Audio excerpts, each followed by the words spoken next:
What's up, you guys? It is Quella coming to you with another video, of course, and this one is a little bit different from all my others.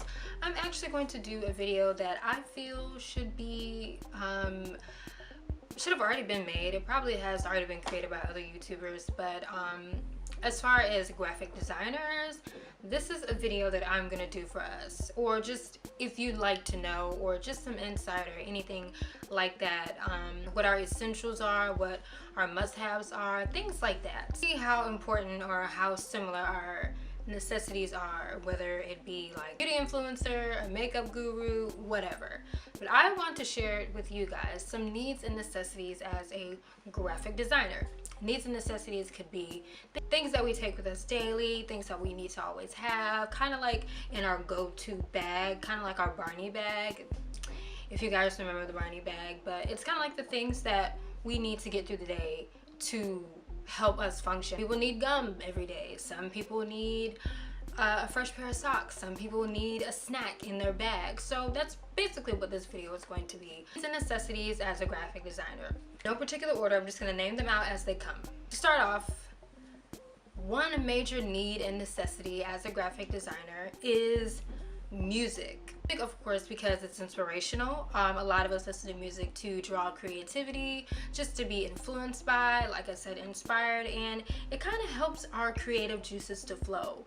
Sometimes we'll hear probably a very catchy lyric from one of our artists, and we might turn that into some type of typographic design, or it might play with our mind. Music, you know, sometimes you hear different melodies and different sounds and different patterns and different beats that kind of just help get you to a place. So sometimes it helps you reach deeper inside of your creative brain, helps you to produce more inspiring things. So music is definitely a number one need and necessity as a designer. Another one would be headphones. Of course, headphones, because you can't listen to your music without headphones.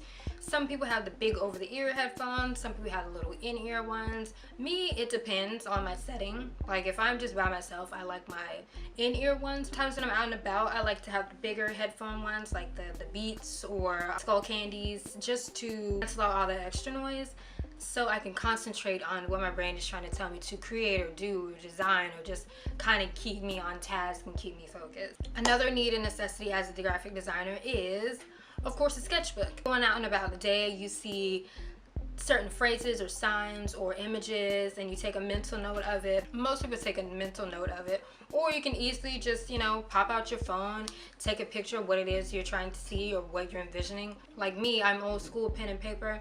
I like to take a sketch of it. I usually have my sketchbook ready just to sketch out any ideas that pop into my head, just so I have it down on paper, so I know how it's actually going to look. And then when I go back to it to refer to it, design wise, or whatever it is that I'm working on, I can always draw back to that. So you can sketch, like, I do all types of sketches. Sometimes when I do layout sketches, they look kind of different from my typical full-on design sketches, like poster design sketches or what have you.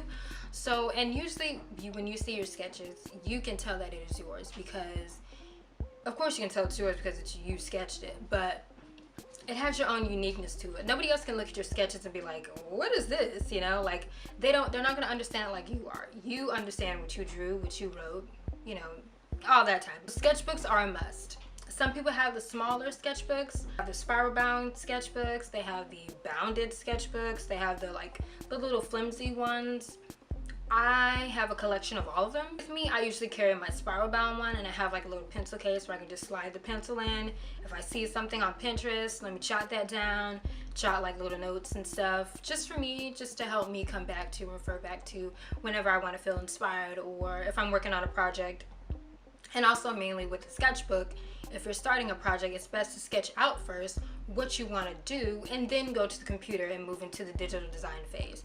Not all designers work like this, not all people work like this, but that's how I go about doing things, because it helps me get what I visualize in my mind onto paper and into production. The next thing, need and necessity, of course, is a laptop.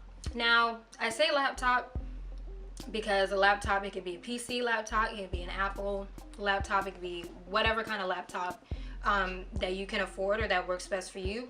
I know most designers use a MacBook, or they use some type of Apple product.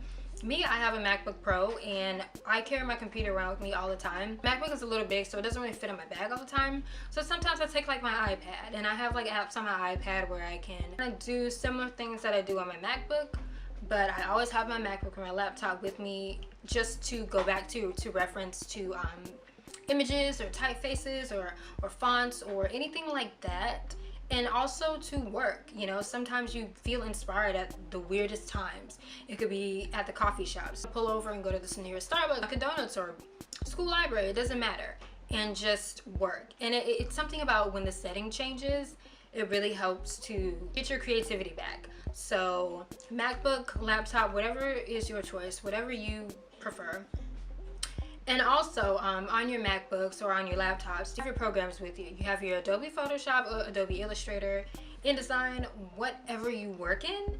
And also you have to have access to Wi-Fi and the internet. You should have your laptop with you. Next need and necessity as a designer would be your phone. I have tons of pictures as well as just screenshots of like different sayings or inspiration, quotes, a lot of quotes. Pinterest. I have quite a few apps on here that I can refer back to. I have like some of the apps that I have my photo, video, and editing maps. I have iMovie, GarageBand, and Clips.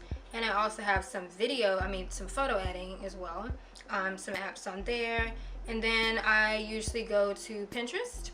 And then my Google Photos, and a lot of times my Google Drive, because that has a lot of my files on it. So that's mainly what I use when I'm using my phone or have my phone with me. Of course, you know, if you need to call up a friend or if a client calls you or something, that too. I kind of already mentioned this already. It's my tablet. Now, some people don't always like to carry around their laptops, which I completely understand because they are very big. They're very heavy. Unless you have like a computer bag where you have all your cords and everything in. I have one of those, but I still don't want to wear it. So if you have a tablet that has like your drawing apps, so Adobe has like app size versions of like Photoshop and Elements and Lightroom and stuff like that that you can use on your tablet when you don't want to take your whole computer. And if you have apps that sync with each other, even if you have a computer that syncs together, everything that you work on with your MacBook or your laptop can transfer over to your tablet. So a tablet is another great alternative if you don't want to take your laptop. The next item would be a notepad, mainly like a journal. The notepad can be small, can be big, it can be bound, like I said, kind of similar to the sketchbook. But a notepad, I usually write down if I have ideas, or I have a little book that I carry around, and it's my idea journal. And every time I have an idea for like a business idea or a project idea, I write it in that journal. Sometimes I date it, but I write it down at the top of the page as the title, and then I come back to it and I found upon it. I just try to go back to it and read more into the project and just get more inside or work a little bit to see, okay, well, could this really be something, or is it just an idea? Does it really need to be pushed forward into something bigger? So it's always good to have a notepad with you just in case. Like I said, referring back to inspiration, you might hear something that somebody said to you, or during a conversation, or just overhearing. Just take note of what you experienced throughout the day. Notepad, mini journal, same difference, it still goes. Next thing, iced coffee or some sort of coffee. Love iced coffee. I breathe iced coffee. I bleed iced coffee. It's just one of those beverages that kind of keeps my inspiration wise, like my creative juices. It really just stay focused, and it's always very refreshing too. You know, of course people say, oh, you know, wine is refreshing or a nice soda is refreshing, but to me coffee is like refreshing, so coffee is that. But it really does help. It's the beverage that just keeps on giving me inspiration. And coffee maybe twice a day, but iced coffee is really the one that really like pokes my interest, that really does it. But that's just a personal for me. I don't really have a preference. I'll get it from McDonald's, I'll get it from Starbucks, I'll get it from Dunkin' Donuts, but Starbucks never lets me down. Another need and necessity as a graphic designer, of course, is a camera. Now, I know you guys thinking, I gotta go get this big expensive camera, I have to go get this DSLR, I have to go get this big wide lens, or I gotta get a certain type of lens. You can definitely just use your whatever it is you have. Like if you have a point and shoot's perfectly fine, you know. Camera on your phone is perfectly fine. I do have two cameras. I have this one, And this is my lens camera, and then I do have my phone camera. And I don't carry around my lens camera with me because it is heavy and it's a little bit more taxing. Like, it's a lot of equipment and stuff that goes with it. I have to carry the camera bag and then carry the charger and the extra battery and the SD cards, and it's just a lot. But usually when I'm just going through the day and I'm like, you know what, if I see something, I can snap a picture of it. I just usually have my phone with me. If I'm out and about, like just walking at the park or at an event with more people or just exploring, I love to take footage of things. So I'll take footage of things to later edit it, maybe have it stored, like compile video of things, or just to have, just so I can take pictures of the times and capture moments. And that's mainly why I take my camera, is just to capture moments. So the camera is a must for me. Not everybody, but most designers do have a camera or something on hand. And the last one is, well, it's not really the last because it's not in any order, but the next one would be inspiration. If I can somehow get the words inspiration to just spread across the screen right here, is the number one need and necessity as a designer.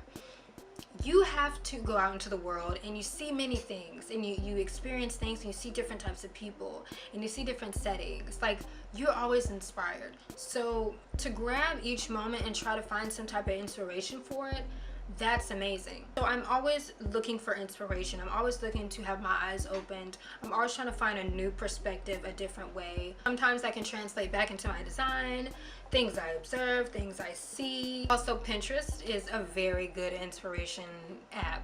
I go to Pinterest for everything. Sometimes Tumblr, I don't really get on Tumblr like that, but sometimes Instagram, sometimes, most of the times Pinterest is what really sparks my interest.